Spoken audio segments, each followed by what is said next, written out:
The river moves slowly at dawn, its surface dim and pewter-colored beneath a sky that has not yet decided whether to rain.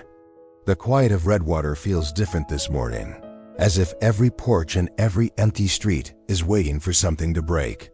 Along the riverbank near the courthouse, the air is thick with humidity, enough that it hangs inside the lungs. A patrol car idles at the edge of the lot, its engine the only sign of movement in a town that has been waking up to the same unresolved story for more than 40 years. Sheriff Jonah Ricks steps out, closing the door without hurry. His face carries the look of someone who has seen many things, but is about to face one he never honestly believed he'd live to witness. A few yards away, a second vehicle pulls in. It is unremarkable, dusty in the way all cars become after the long highways of Tennessee, yet it carries the weight of a long-awaited answer. The deputy escorting the man inside does not announce anything. He simply opens the back door and guides the older figure forward.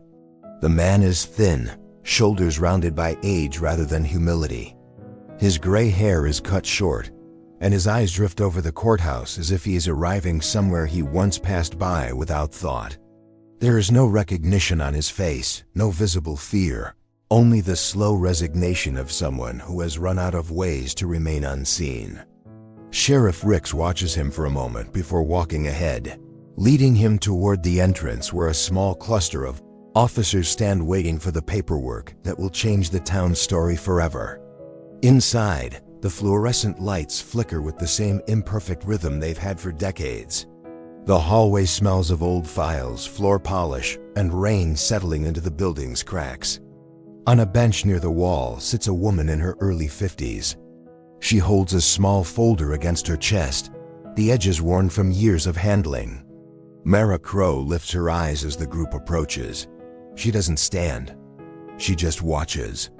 The man being escorted in does not look at her, but the moment he enters the hallway, the air seems to contract, as if something long buried has been disturbed. Mara tightens her grip on the folder. Inside it are photocopies of a silver locket, the same one Lily had worn the night she vanished, the same one Mara begged investigators to re-examine when she realized hope was the only thing left with any weight. It is not the original locket. That remains in an evidence room awaiting release. But even the image of it has carried her through years when the town seemed to forget, when neighbors lowered their voices out of discomfort rather than respect. Ricks pauses beside her. He doesn't speak. He simply nods once, almost imperceptibly, a gesture of acknowledgement that what she has carried alone for so long has finally been recognized. She returns the nod and lets out a breath that sounds like something breaking open inside her. Not relief, not yet. Something softer, something unfamiliar. The booking process is quiet. There is no spectacle, no raised voices, no crowd gathering outside. Redwater's residents are only just beginning their morning routines. A baker unlocks his shop. A bus driver starts his route. A pastor lights the first candle of the day in an empty church. None of them know what is happening inside the courthouse, but they will by midday, and the news will travel down the narrow streets like a long-delayed echo. The man's fingerprints are taken. His belongings are cataloged. Each step feels methodical, like a ritual carried out by people who understand their actions represent more than procedure. For Sheriff Ricks, the scene carries the weight of the past 4 decades, mistakes made long before he wore the badge, assumptions that hardened into silence, and a family whose grief never softened with time. As the process continues, Mara stands at the far end of the hallway, watching the details she once imagined unfold with quiet precision. She watches the slow movements of the officers, the way the man flinches only once when a metal chair scrapes against the tile, the look Ricks gives to the deputy to continue. Every sound feels magnified, every second stretched thin. She lifts a hand toward her necklace, not the locket, just a simple chain she has worn for years. She touches it as if grounding herself, then lowers her hand again. Outside, the sun climbs higher, revealing the faint shimmer of the river as it winds past the bridge where white ribbons still appear each February. Some of the ribbons are new, some faded from years past, each representing someone who refused to forget. Their frayed edges flutter in the growing breeze, a reminder that memory is a living thing, carried by those who choose not to let it sink. In the courthouse, the man is finally led toward a holding cell. As he walks past Mara, she rises slowly, not blocking his path, just standing in the place where a sister might stand when facing the man accused of taking her childhood away.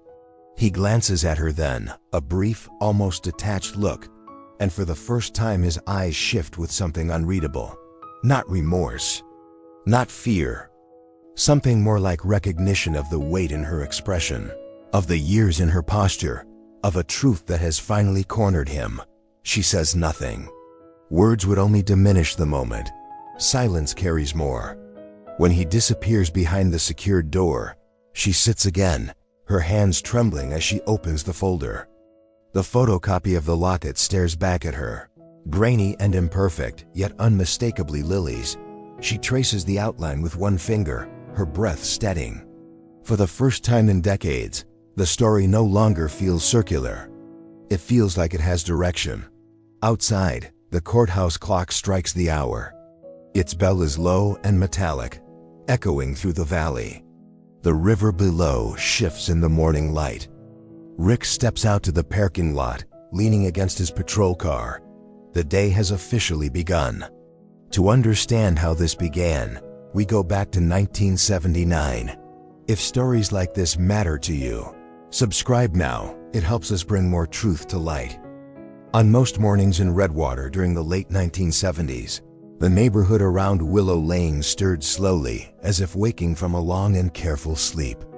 The Crow home was small but always carried the gentle sounds of people moving around one another with easy familiarity. For Lily Crow, mornings began with the soft percussion of her mother preparing breakfast and the distant rumble of the school bus making its first loop through the valley. She liked to linger at her window for a moment before joining the household noise, watching how the river fog drifted between the trees and made everything seem unfinished, like the day was still deciding what it might become. Her trumpet rested on the small desk her father built years earlier. The lacquered brass caught the low light of early morning. She reached for the silver locket on her knitstand first, fastening it with practiced fingers. It was second nature. She'd worn it almost every day since her mother gifted it to her at 14, and she touched it often without realizing it, especially when she was thinking too quickly or feeling nervous. Her mother used to say it made her look older, more sure of herself.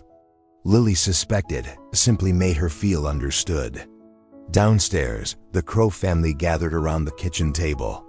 Her father sat with his coffee, reading the local paper with a quiet concentration that made him seem more serious than he was. Her younger sister Mara, still in middle school, was finishing a bowl of cereal and asking questions faster than anyone could answer them. Their mother drifted in and out of the room with the confidence of someone who could keep 3 conversations running at once without missing a beat. Lily slipped into the empty chair and took a slice of toast from the plate. Her father looked up just long enough to catch her eye. "Band practice today?" She nodded. "Before school. We're working on the spring festival pieces. Let me know if the valve sticks again," he said. "I can take a look after my shift." Her mother smiled. "She doesn't need any help." That trumpet might as well be an extra limb at this point. Lily grinned, finishing her breakfast as the room swelled with the easy warmth of people who had weathered years together. Nothing about that morning felt remarkable, and that was precisely what made it so comforting. Ordinary moments had become the home she never questioned. At school, her day unfolded the way most of her days did. Band practice came first, the gym echoing with half-coordinated warm-ups and the rustle of sheet music. Lily tuned her trumpet with precision, lifting her chin slightly when she played the first few notes, letting the sound travel through the broad room. Her instructor often said she played as if she were following the current, letting the music lead rather than forcing it. That quality was one of the reasons she was considered one of the best students in the ensemble. Her friends teased her for being the reliable one, the one who never skipped practice or flirted with trouble. Eli, who'd been her closest friend since childhood and had only recently become something more, said it made her feel like an anchor to everyone around her. She wasn't sure she agreed, but she liked the way he said it. Between classes, she and her friends filled the hallways with laughter, the kind that rose above the clatter of lockers and announcements on the loudspeaker. Lily walked with a quiet certainty, as if she understood the rhythm of the place better than most. She wasn't the type to seek attention, but people seemed to notice her anyway. There was something about her presence that suggested she was heading somewhere, even if she hadn't yet decided where that might be. During lunch, she sat at a table near the windows. The sun filtered through the glass, landing softly on her locket. She turned it between her fingers while listening to her friends recount small dramas from the weekend. She rarely interrupted, but asked questions that made others feel heard. Her empathy had a way of making people linger longer than they intended. Later that afternoon, she went to her part-time job at the local grocery store. Customers greeted her with easy familiarity, calling her by name, asking about school, the band, the upcoming dance. She enjoyed the work because it made her feel connected to the town, even if she dreamed of one day seeing places larger than Redwater. Her manager often commented on how dependable she was, how good she was with people, how the store felt calmer when she was there. When her shift ended, she walked home along the river road, following the path lined with sycamore trees. The air carried the scent of damp wood and distant chimney smoke. She paused near the bridge as she often did, looking at the water glinting under the fading sunlight. She closed her hand around the locket again, feeling its familiar coolness. It served as both comfort and promise, a reminder that someone had believed in her long before she believed in herself. Back home, the evening was filled with routine. Her father repaired a loose drawer handle in the kitchen. Mara practiced vocabulary for an upcoming test. Their mother organized church flyers for the weekend service. The house hummed with modest, hopeful energy.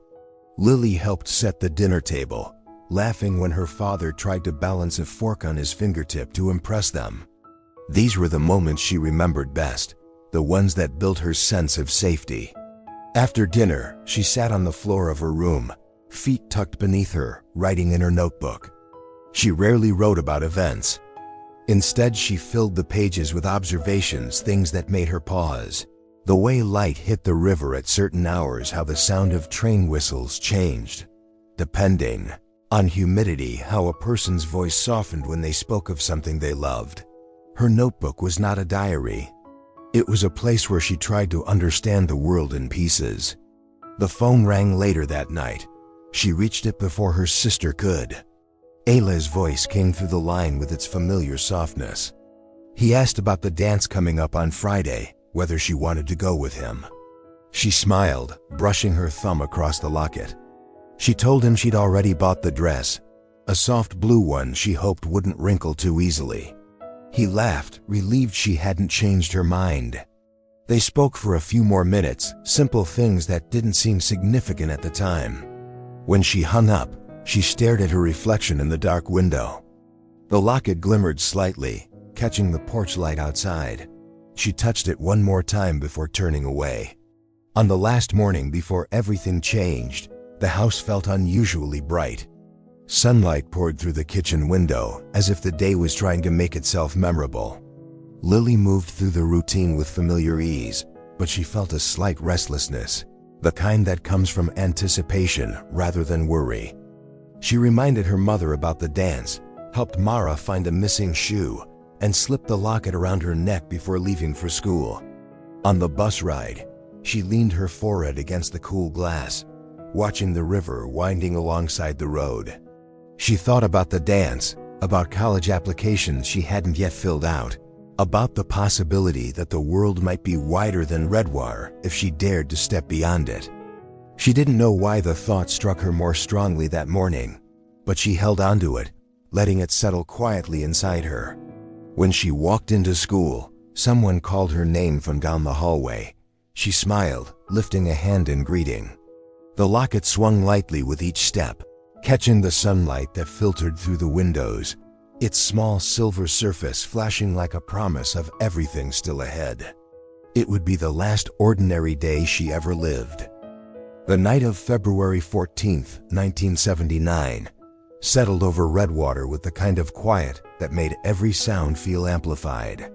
The river moved in a dark, steady line beneath the bridge, and the air felt heavier than usual, thickening as the sun slipped away behind the ridgeline.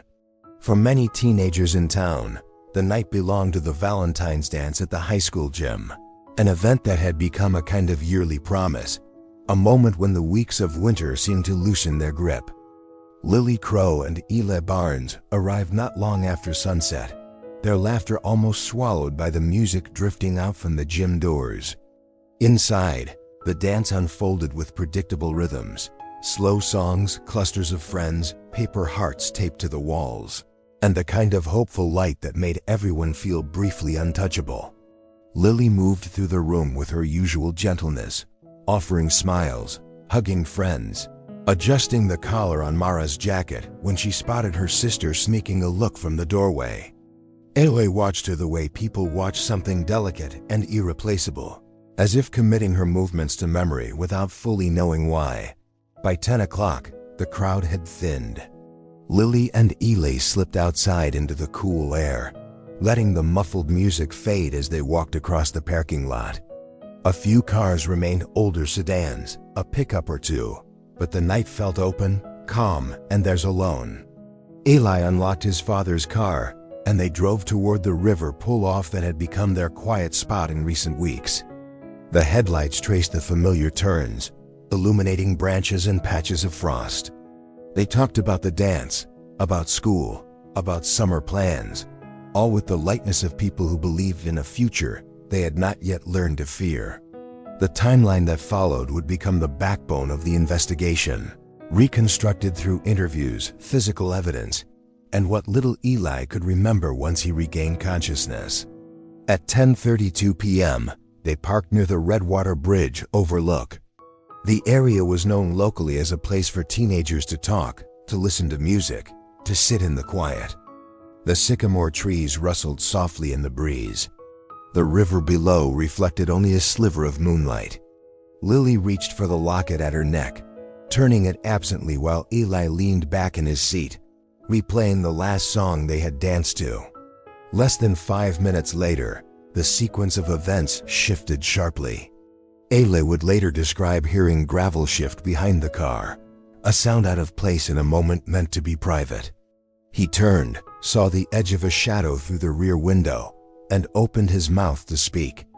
The door on Lily's side jerked open. A figure leaned in, silhouetted by the car's interior light. Eli saw an arm move, fast and deliberate, and then pain exploded across his forehead as something hard struck him. The world tilted, his vision blurred. He remembered Lily calling his name, remembered trying to reach for her, but his body responded too slowly, the weight of the blow pulling him down and away. What happened to Lily in the next few seconds was never fully reconstructed. Eli heard her scream, heard the scuffle of feet, the sharp intake of breath that didn't sound like hers. He tried to force himself upright, tried to see through the blood and haze gathering in his eyes. A second blow sent him fully down, the gravel cold beneath him. By the time he managed to lift his head again, Lily was gone. A pair of tire tracks near the edge of the pull-off suggested a second vehicle had been parked close by, but no one knew whether it had arrived earlier or at that moment. The attacker's footsteps left only partial impressions in the damp dirt. A cigarette butt lay near the bridge railing, but testing in 1979 could not connect it to anyone. At 10:47 p.m., a local fisherman driving home saw Eli staggering near the road, one hand pressed to his head, the other reaching out to steady himself. The man stopped, helped him into his truck, and drove him to the hospital. The fisherman later said Eli kept repeating the same words, barely intelligible through pain and fear. They took her. They took her. By midnight, search efforts began in earnest. Deputies fanned out across the area with flashlights, their beams cutting through the fog gathering along the riverbank. The air felt cold enough to sharpen breath, and the quiet of the water made every rustle stand out. For hours, they found little. A scuffed patch of dirt, a broken twig, small disturbances that meant everything and nothing all at once. The only clear piece of evidence recovered that night lay in the trampled grass near the overlook. A deputy spotted a faint glint of metal where the flashlight beam passed.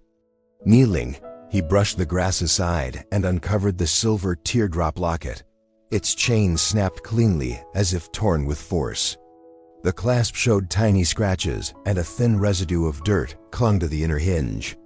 Inside, the locket was empty, the space meant for a photo instead holding only a few granules of soil.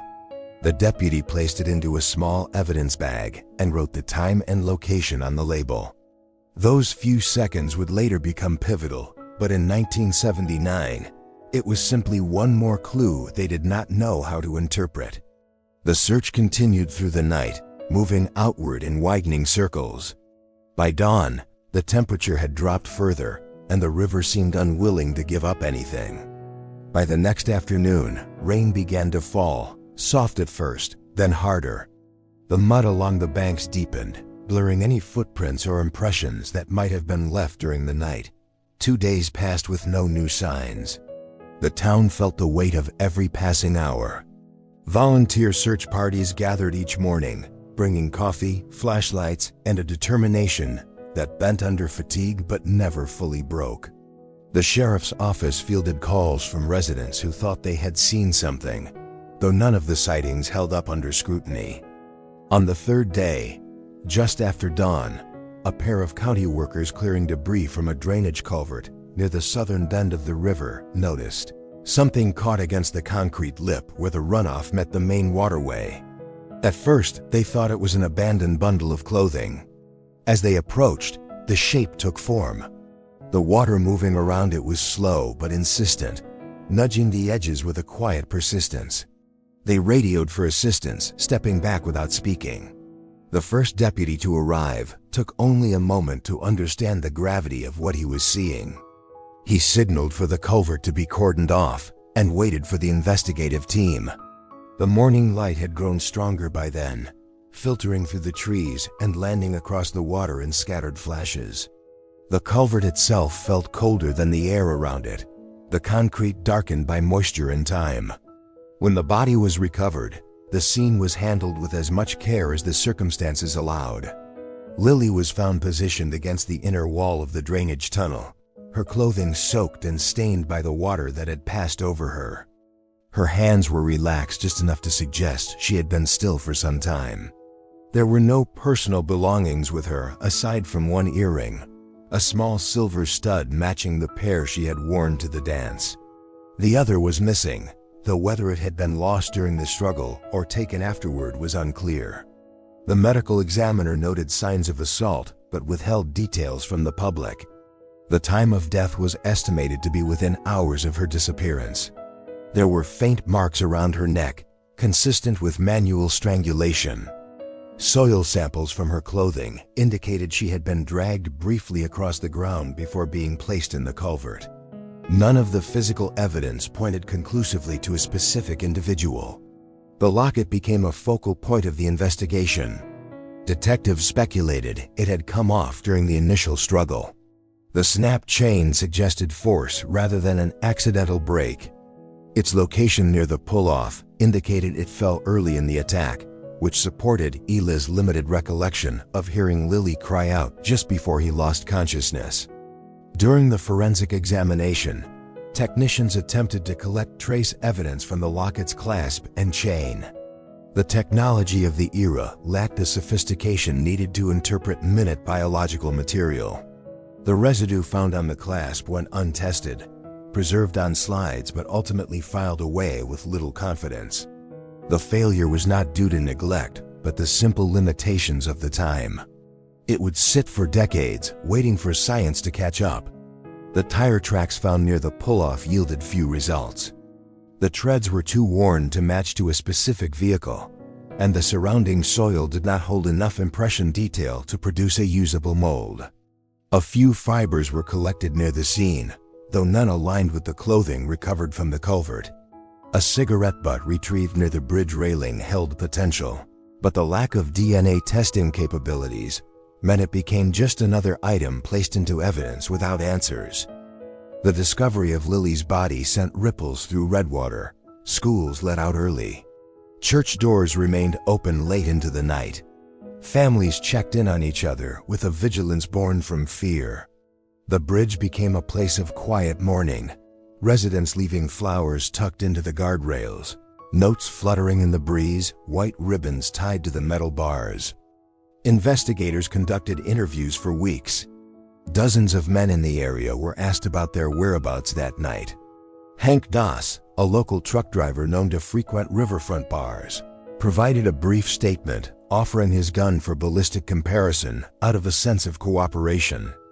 Nothing in his demeanor triggered suspicion at the time. Polygraph results were noted as inconclusive, but not damning. The case stalled. The odd detail that lingered, the one that investigators could never quite reconcile, was a faint set of impressions found near the culvert. They weren't full footprints, more like partial marks, as if someone had shifted their weight in the mud and then stepped away. They were small enough to belong to a woman, but too angular, almost deliberate. The distance between them suggested no panic, no haste, more like a pause before departure. They remained unexplained, a puzzle piece without a clear position. And for decades, Redwater would remember them as the silent marks that reminded everyone how much they still didn't know. In the weeks after Lily Crow's body was found, the investigation surged with urgency. Detectives filled bulletin boards with timelines, maps, and lists of possible suspects. The sheriff's office logged dozens of calls from residents who believed they had seen something. Most leads collapsed within hours. A few lasted days. None survived long enough to matter. The first serious lead came from a motorist who claimed he had seen a dark-colored sedan parked near the river pull off around the time Lily disappeared. Detectives located a similar car belonging to a man named Russell McAteer, who worked irregular shifts at a nearby lumberyard. He admitted he had been near the river that night, but insisted he had simply stopped to smoke before heading home. When asked to account for the time between 10 and 11 p.m., he hesitated, then said he couldn't recall precisely. That uncertainty was all investigators needed to bring him in for more questioning. Inside the interview room, he sat with clasped hands and answered everything put before him. Yes, he met women sometimes at the river. No, he had never seen Lily or Eli. Yes, he drove an old sedan with a dented fender. No, he didn't own a firearm. Detectives kept pressing the pressure points of his story, but nothing broke. Eventually he said, quietly, "I didn't hurt that girl. I don't even know her." Later that day, his sister arrived with a time-stamped receipt from a convenience store 20 miles south. The timestamp landed exactly at the midpoint of the disappearance window. Russell was released. The sheriff's office made no announcement, but the town heard anyway. The second lead emerged from an anonymous phone call.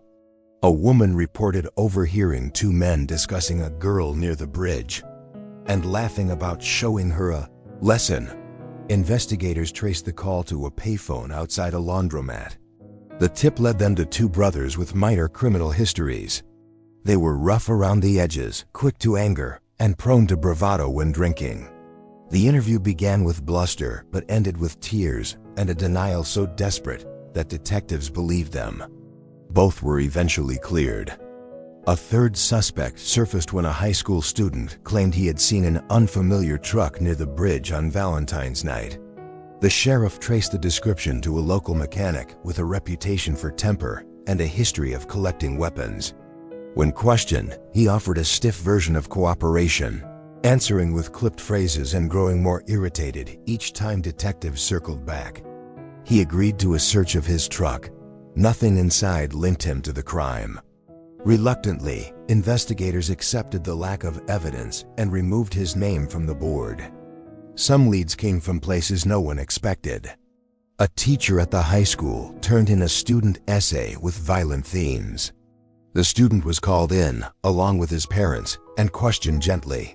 He explained, frightened and stammering, that it was fiction inspired by detective novels. He had no connection to the case. His name was quietly removed from consideration. Throughout these cycles of hope and disappointment, the Crow family endured a different kind of exhaustion. Each time the phone rang, they braced themselves for news, good or bad.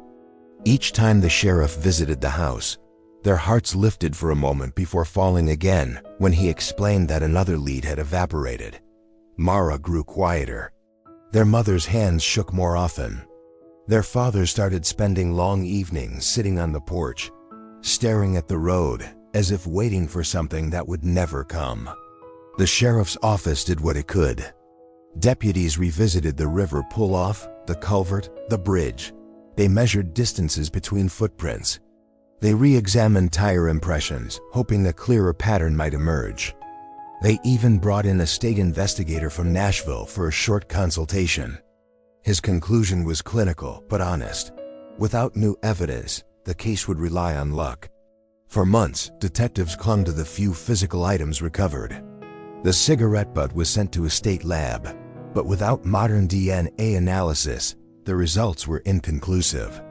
The partial impressions near the culvert were examined by 2 forensic specialists. Both reported that the marks were too distorted to identify. The missing earring offered no path forward.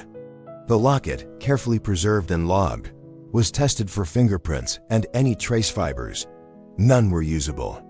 As the year wore on, the investigation slowed. A burglary in town escalated into a violent confrontation, pulling officers away.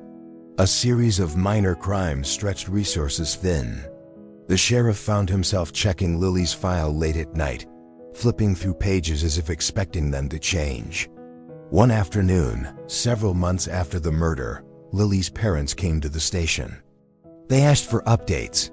The sheriff led them to his office, offered them seats, and told them the truth. They were still trying. He explained that new interviews were underway, that older tips were being re-reviewed. Her mother asked the question that had begun to break them apart. "Are you getting any closer?" The sheriff paused, choosing his words with care. "We're not where we hoped we'd be," he said. "But we're not giving up." Her father looked at the floor for a long time before nodding. They left quietly, leaving behind an emptiness that settled into the room like dust. By winter, the investigation hit its deepest lull.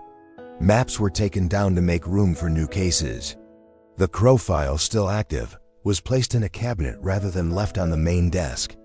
Deputies checked it occasionally, but there were no new moves to make. The same evidence remained the same. The same unanswered questions held their ground. A small ripple of renewed attention came when a woman in a neighboring county reported seeing a stranger near her property who matched a vague description of a man rumored to be linked to the case. Detectives drove out to meet her.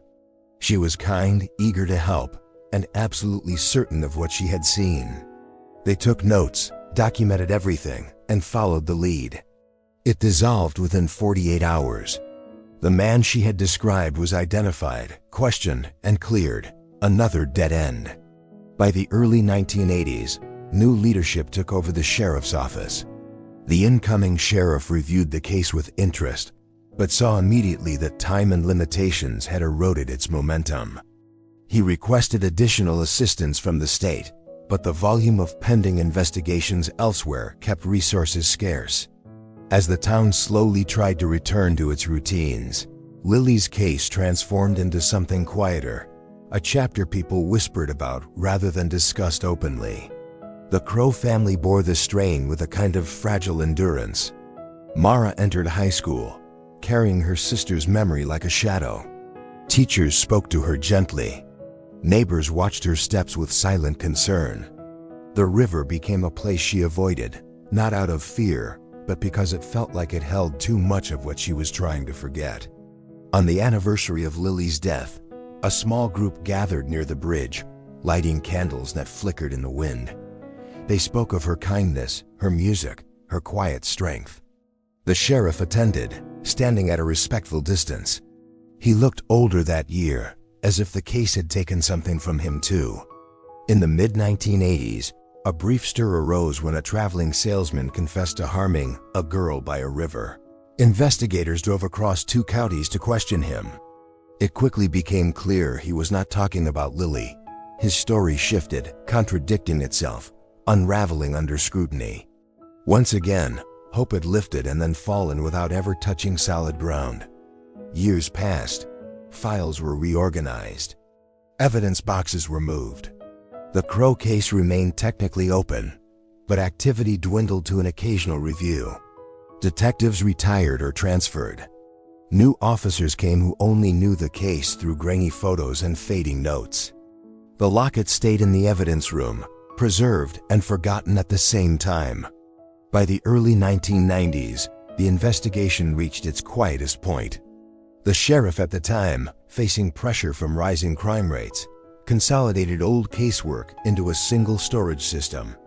Lily's file was placed into a box with her case number, sealed with fresh tape, and marked for periodic reassessment. The gesture was meant to preserve it. To the Crow family, it felt like an admission of failure. The last significant conversation between investigators and the family before the long silence took place in a conference room at the courthouse. Lily's mother asked whether the case would still be worked. The detective leading the meeting offered a careful answer. "We will review it regularly. We won't forget her." Her father thanked them, though his voice sounded hollow. Mara sat quietly, staring at the folder on the table, memorizing its thickness, as if understanding its weight would somehow balance the weight in her chest. One of the junior deputies, trying to offer comfort, said, "Sometimes cases come back around when you least expect it." Mara looked at him and said, "It's already been longer than anyone expected." It was neither accusation nor anger, simply a statement of truth. As they left the courthouse, the hallway lights flickered. A janitor pushed a cart past them. The building, like the investigation, seemed to settle into stillness. In the evidence storage area in the basement, the box containing Lily's locket, the slides, the photographs, and the handwritten notes was placed on a metal shelf. The label read, "Crow, L-1979. Dust accumulated slowly, then steadily. The box remained untouched except for inspections that lasted minutes and revealed nothing new.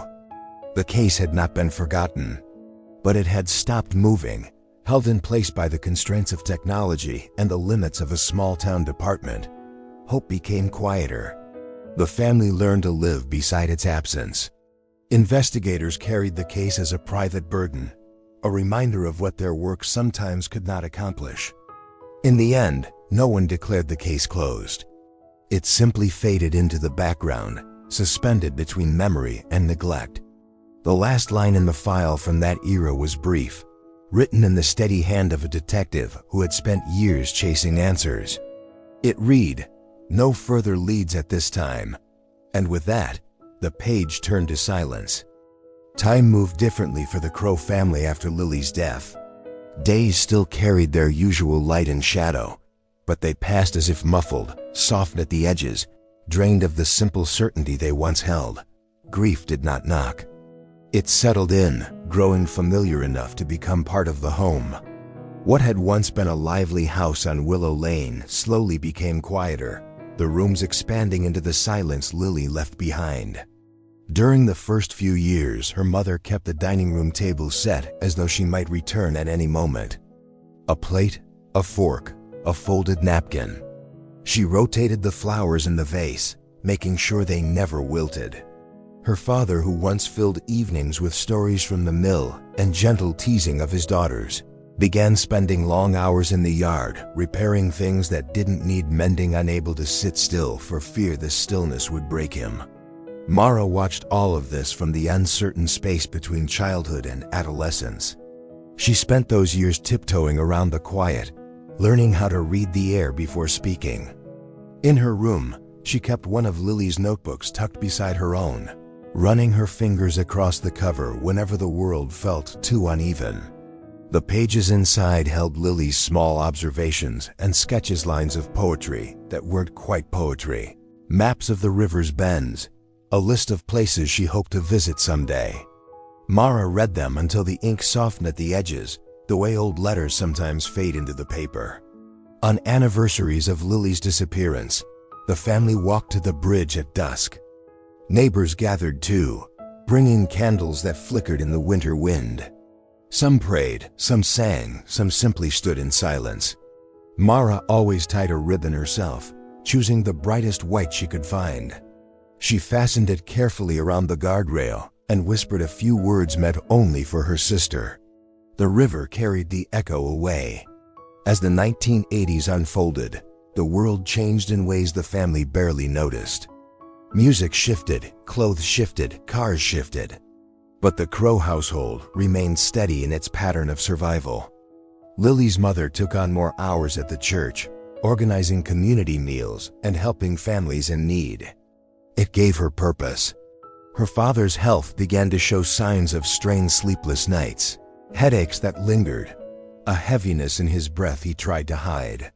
He never spoke about the case unless asked, but when he did, he used the same quiet phrase, "We haven't heard anything." In those years, journalists occasionally reached out. A reporter from Nashville wrote a feature about unsolved cases in rural counties, including Lily's. He visited the Crow home, sat politely at the kitchen table, and listened as her parents answered questions with practiced restraint. After he left, the article arrived by mail, folded neatly inside an envelope. Lily's mother read it once, then placed it inside a drawer with the letters she could never bring herself to throw away. One of those letters belonged to Mara, written the year she turned 16. She never intended anyone else to see it. The ink had faded, but the words remained steady. "Dear Lily, I don't know what it's supposed to feel like without you. Sometimes I think I can hear your trumpet through the walls, even though I know that's impossible. Mom still sets flowers at the table. Dad says your name as if he's afraid it might disappear if he doesn't. I don't want to forget the sound of your laugh, so I repeat it in my head every night before I sleep. I hope you're somewhere peaceful. I hope you know we haven't stopped looking for you." Time carried the family along, even when they tried to stay anchored. Mara grew older, finishing high school with grades that surprised even her teachers. She left Redwater briefly for nursing school, though she returned nearly every weekend to help her mother. Her trips home became a ritual, walking through the doorway, noticing the same framed photographs, smelling the familiar scent of laundry drying near the heater. Each visit reminded her of what had changed and what hadn't. The town changed too. The mills closed one by one, leaving behind empty buildings and silent machinery. Storefronts downtown replaced painted signs with blank windows. Children grew up, left, and sometimes returned only to find familiar places hollowed out by time. Yet the river remained constant, flowing with the same slow determination, and the bridge carried its whisper of memory through every season. In the early 1990s, Lily's father passed away in his sleep. The loss carved a new shape in the family, quieter but sharper than before. Mara stayed close to her mother, helping with arrangements, speaking to relatives, holding her mother's hand during long stretches of silence. His funeral was small, attended mostly by neighbors and co-workers who remembered him as a steady, kind man. Someone placed a single white ribbon beside his headstone, a gesture that softened Mara's grief just enough to hold it. A few months later, Mara found her father's toolbox in the shed. Inside, wrapped in a cloth, lay Lily's trumpet, polished and well cared for. He must have cleaned it regularly, though no one ever heard him play. Mara held it carefully, feeling the weight of its brass body, the smoothness of the valves. She lifted it to her lips but did not blow a single note. She simply held it, letting the promise of sound rest inside her. Years continued their steady march. Mara built a career as a nurse at the county hospital, known for her calm presence and steady hands. She never married, never moved far, never lost the instinct to check the courthouse bulletin board whenever she passed by. Her mother aged gently at first, then more abruptly, her hair silvering, her hands slowing, her steps becoming shorter. Still, each February, she insisted on walking to the bridge to tie a new ribbon. In the late 2000s, a local journalist revived interest in the case. He had grown up hearing the story and believed new attention might stir action. He met with Mara, recording her memories with sincerity. When the article published, people in Redwater felt a familiar ache. Letters arrived at the Crow home from residents who had not spoken of the case in years. They shared condolences, shared memories of Lily, shared regrets for not having done more. Mara saved the letters in a small wooden box. One night, after reading one of those letters, she wrote in her old notebook again, the same one that once held her sister's words. She wrote, "I don't expect justice, but I expect truth. And truth doesn't disappear just because time thinks it can bury it." Her mother's health declined slowly. Some days she asked about Lily as if expecting her to walk through the front door. Other days she sat quietly, gazing at the river as if speaking to someone unseen. Mara cared for her with unwavering patience, adjusting pillows, warming blankets, brewing tea. The house felt smaller with each passing year, its rooms carrying the weight of memory like fine dust. During one winter, heavy ice settled on Redwater. The roads froze, the river's surface stiffened at the edges, and the town fell into a hush. Mara spent those nights reading old case files she had requested copies of years earlier, hoping for something she had missed. She handled each page with reverent care, memorizing details, retracing steps. The locket photograph remained the most difficult to look at. It reminded her of everything fragile and everything enduring at once. By the mid-2010s, technology in forensic science had advanced dramatically. DNA testing had grown more sensitive, capable of detecting microscopic traces once considered useless. Genealogical databases were beginning to reshape old investigations. Mara read about these advancements in medical journals and online articles, her mind already turning toward possibilities she barely dared to believe in. Her mother passed away just before spring returned to Redwater. Mara held her hand until the final breath, then sat beside her for a long time, speaking softly to her as though she could still hear. After the funeral, Mara found the locket's photocopy inside her mother's Bible, folded so many times the creases had nearly broken the paper. She placed it in her own notebook, pressing it flat. In the years that followed, Mara continued her ritual of walking to the river on anniversaries. Some years she was joined by a handful of neighbors. Other years she stood alone, watching the water move steadily beneath the bridge. She tied a new ribbon each time, tightening the knot with a quiet determination.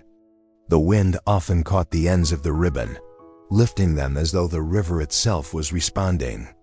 Though the case remained cold, it never left her. She had learned to carry grief like a companion, not an enemy. Yet she felt something change inside her as she approached her late 40s. A shift, a readiness. One evening, she read an article about advances in genealogical DNA testing. Cases solved decades after the fact, small towns finding closure. She bookmarked the page, then closed the laptop with a sense of clarity she hadn't felt in years. The next morning, as she prepared for work, she paused at the door, looking back into the house that held her family's history. She whispered a promise to herself, one she felt brave enough to say aloud for the first time. It's time. She didn't know yet how the path would unfold. She didn't know about the young evidence technician who would one day open an old box in the courthouse basement, or the new sheriff who would listen instead of dismiss. But she knew this. The world had changed enough that hope no longer felt naive. It felt earned. And somewhere downstairs in the courthouse, behind a metal shelf and layers of dust, a forgotten file waited for someone willing to open it. Where are you watching from tonight? Drop an emoji in the comments. The day the old evidence box was opened did not arrive with fanfare. It began quietly, with a checklist and a routine task assigned to a young evidence technician who had only been in Redwater a few months. Claire Hollis had been hired in part because she treated old files with the same respect as new ones. an unusual quality in a department that often worked from crisis to crisis. She moved through the basement storage room with deliberate steps, her flashlight beam gliding over rows of cardboard boxes labeled in fading ink. When she reached the box marked with a name she recognized from whispered conversations around town, she paused. The handwriting read, Crow L-1979, a date so distant it might have belonged to another lifetime. She lifted the box with both hands. The cardboard felt fragile, the tape stiff and dry. On the metal table beside her, she opened it slowly, revealing the evidence inside. The contents were familiar to anyone who had studied the case. The manila folder with photographs from the crime scene. The notes from interviews conducted under the pressure of grief and limited resources. The preserved glass slides that held biological samples collected decades before testing methods had caught up. Beneath them, wrapped in a small evidence bag, lay the silver teardrop locket, its chain broken, soil still darkened in the hinge where it had been pressed into the ground. Most people in Redwater believed the locket had been tested thoroughly back in 1979, but Claire knew better. What investigators once considered contamination or insignificant residue might now hold extraordinary value. She brought the locket up toward the basement light, angling the plastic bag to see the clasp more clearly. A faint discoloration traced the inner groove, almost invisible unless one knew to look for it. She documented everything carefully, labeling and photographing the items again, bringing the box upstairs to Sheriff Jonah Ricks. When he saw what she placed on his desk, he leaned back, the weight of the years visible in the slow exhale that left him. "I thought this was long gone," he said. "It wasn't processed with modern testing," Claire replied. "I think it deserves another look." The sheriff nodded once, a decisive motion. "Do it." The evidence was transported that same afternoon to Orion Forensics Laboratory, a regional facility known for handling cold casework. The building was quiet, almost reverent, as if aware of the responsibility it carried. A senior analyst, Dr. Rena Halberg, accepted the sealed package and examined the chain of custody documentation before placing the locket under the microscope. Under magnification, the clasp revealed details the original investigators never could have seen. Micro scratches, tiny flecks of embedded soil, and more importantly, the faint cluster of skin cells trapped inside the hinge. Dr. Halberg signaled for her assistant to prepare a microswab kit. Every movement was precise, gentle, as if touching a relic that belonged more to memory than science. The swab passed over the clasp once, twice, collecting the residue. It was placed into a sterile tube, sealed, and moved into the extraction chamber, where reagents would break down the cells and release whatever had survived 4 decades of time, water, and erosion. The slides from 1979 underwent an even more delicate process. Using next-generation sequencing tools, the lab attempted to recover fragments of DNA so degraded they resembled ancient strands more than modern forensic samples. For nearly 12 hours, the machines worked.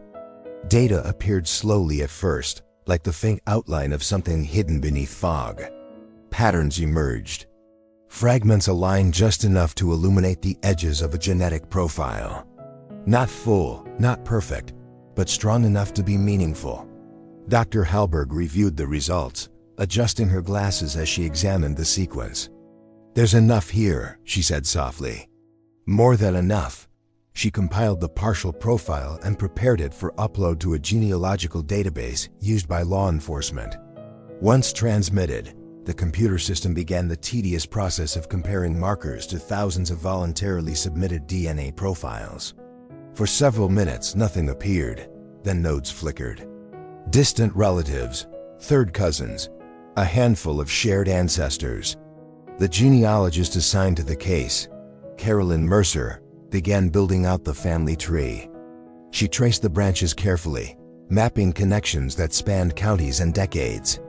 Several names clustered around a single extended family in Tennessee and northern Alabama. As she worked her way forward in time, cross-referencing birth records, census data, and public documents, a name began to surface repeatedly. One branch aligned perfectly with age, location, and opportunity. It narrowed down not just to a family, but to one individual who lived in Redwater at the time of the murder. Henry "Hank" Doss. He had been interviewed once, briefly, more than 40 years ago. Cooperative. Bland. Forgettable. He had offered his gun voluntarily. He had passed a shaky polygraph. He had walked away without suspicion attaching to his name. Caroline circled his name and typed a short message to the sheriff's office. Highest probability based on genealogical proximity. Sheriff Ricks reviewed the file, the name, the connections. His stomach tightened. It was not fear, it was recognition.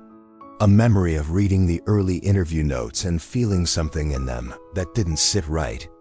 A feeling he had ignored because there was nothing concrete to support it. He authorized a covert collection of Doss's discarded materials. A team followed him for 3 days, waiting for the moment he threw away a cup at a gas station. When he did, they retrieved it, kept it sealed, and delivered it to Orion Forensics. The DNA from the cup was extracted, sequenced, and compared to the profile from the locket clasp. The match probability came back at 1 in billions. When Dr. Halberg called Sheriff Ricks, her voice carried the steadiness of scientific certainty. "It's him," she said. "There's no other explanation."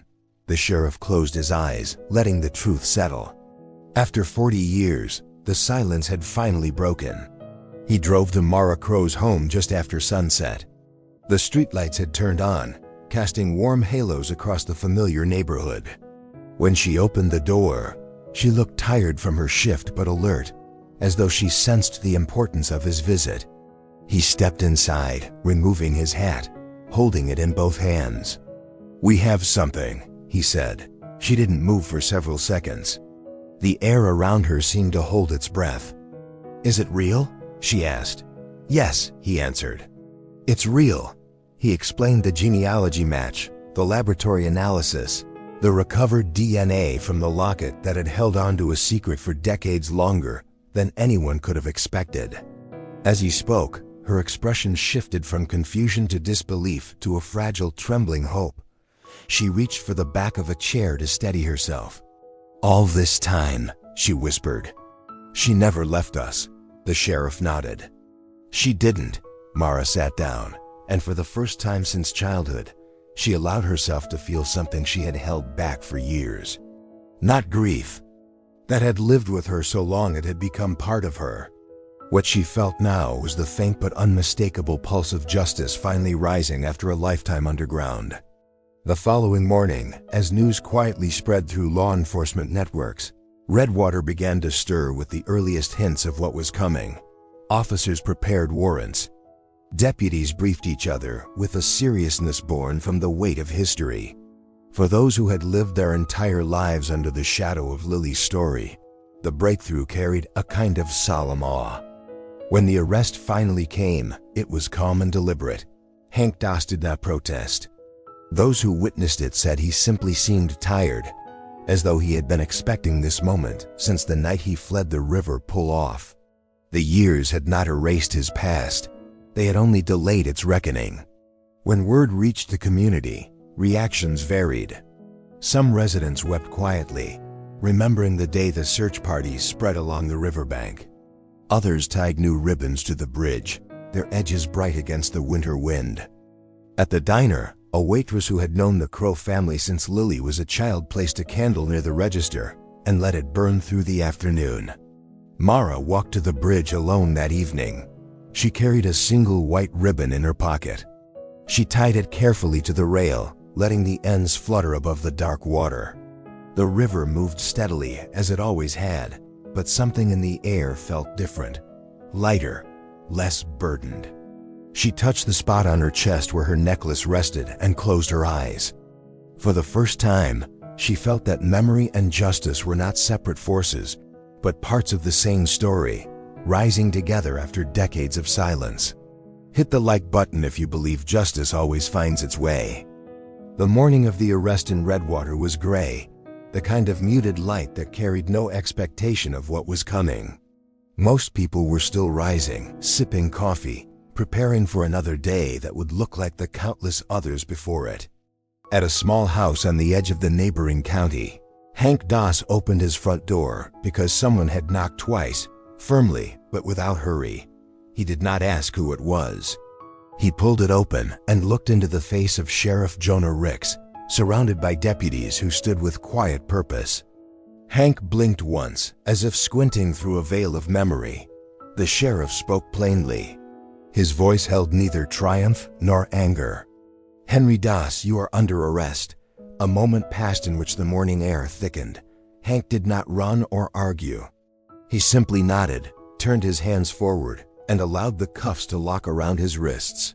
His resignation felt strangely calm, as though he had accepted long ago that this day might arrive. Neighbors peeked from behind curtains as the patrol cars pulled away. Some recognized him. Some didn't. All felt a shift in the stillness of the morning, though they did not yet know why. In Redwater, the news spread within hours. It drifted through the grocery store aisles, the school hallways, and the diner over steaming plates of eggs. Many paused in disbelief, realizing the story that had followed them their entire lives might finally be reaching its end. Mara Crow heard the knock on her door just after noon. When she opened it, Sheriff Ricks stood with a gentleness in his eyes she had never seen before. "He's in custody," he said. The words settled into the space between them, transforming the air. Mara felt her breath catch, not with relief, but with the fragile acknowledgement that something enormous had shifted. She stepped aside, and the sheriff joined her at the kitchen table, where the photocopy of Lily's locket still rested beneath a ceramic mug. Ricks explained the arrest, the confirmation of DNA results, the charges. Mara listened with a stillness that came from decades of bracing herself for disappointment. But no disappointment arrived. Only the slow, steady realization that justice was no longer an abstract idea. It had taken form. In the days that followed, preparations began for the trial. The courthouse, which had seen generations of traffic for small disputes and routine hearings, now stood like a vessel holding the weight of a community's memory. Each morning, the hallways filled with quiet footsteps, the murmur of conversations carried in controlled tones. Reporters arrived, though not many. The story was too old, too intimate, too deeply rooted in a town that did not seek attention. Hank Doss appeared in court wearing a plain shirt and slacks. He stood with his attorney, eyes lowered, hands clasped in front of him. His posture was neither defiant nor apologetic.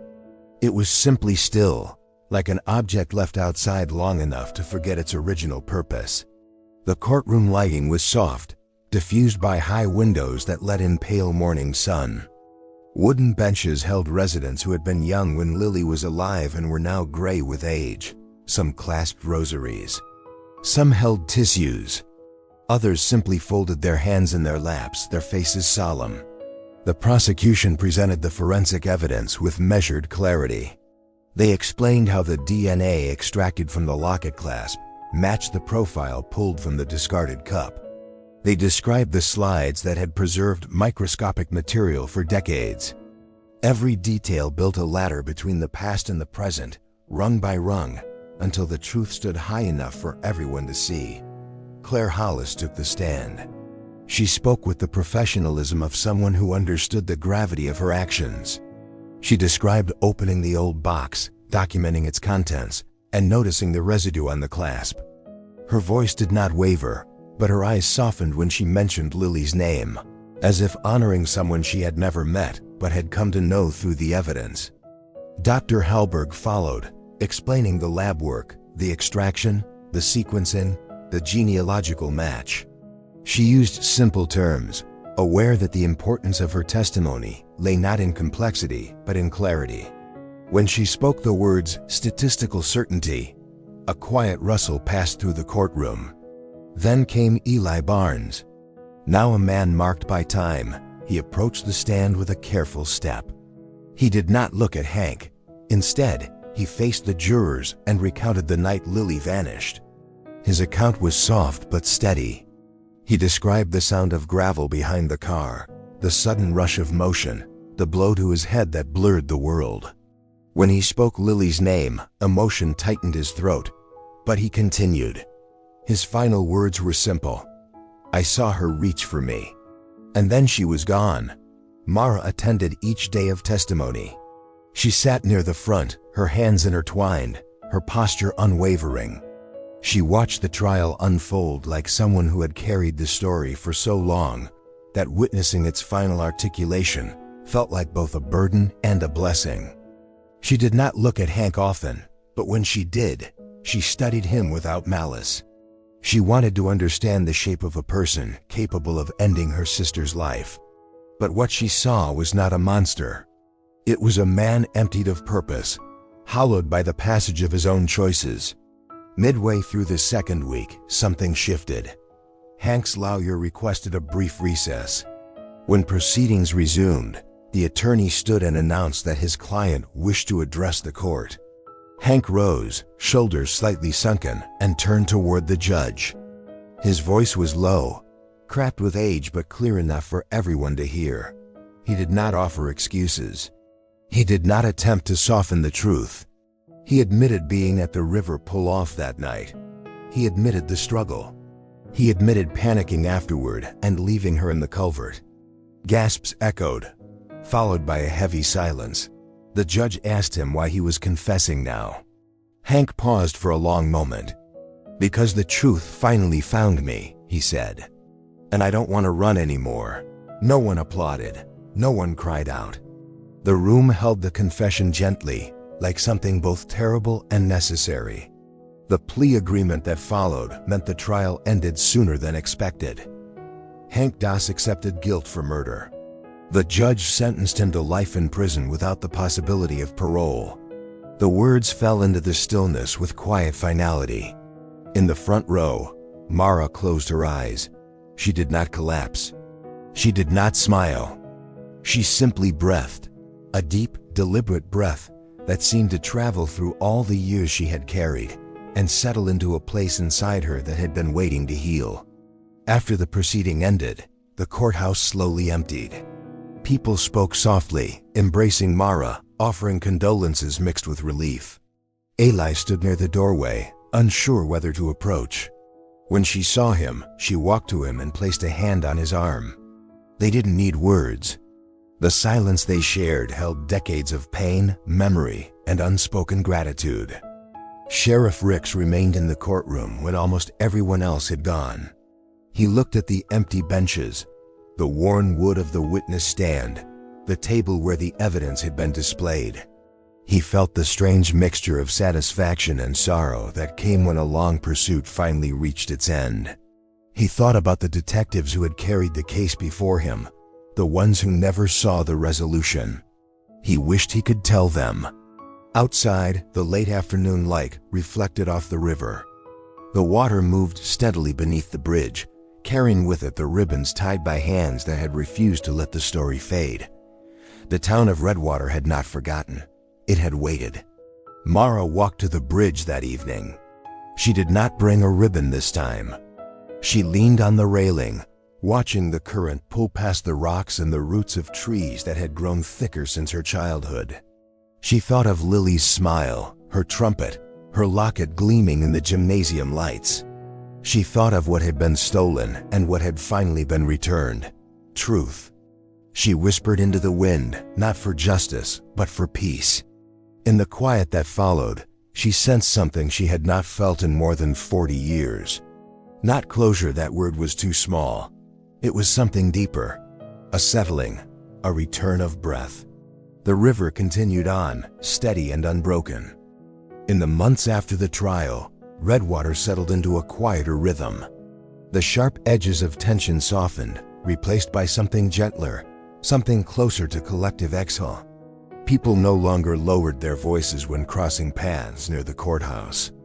The shadow that had stretched over the town for decades had not vanished, but it had thinned, allowing light to pass through where it once had been too dense. Mara's life did not transform overnight. Grief remained with her, but its shape changed. It no longer pressed at her ribs each morning.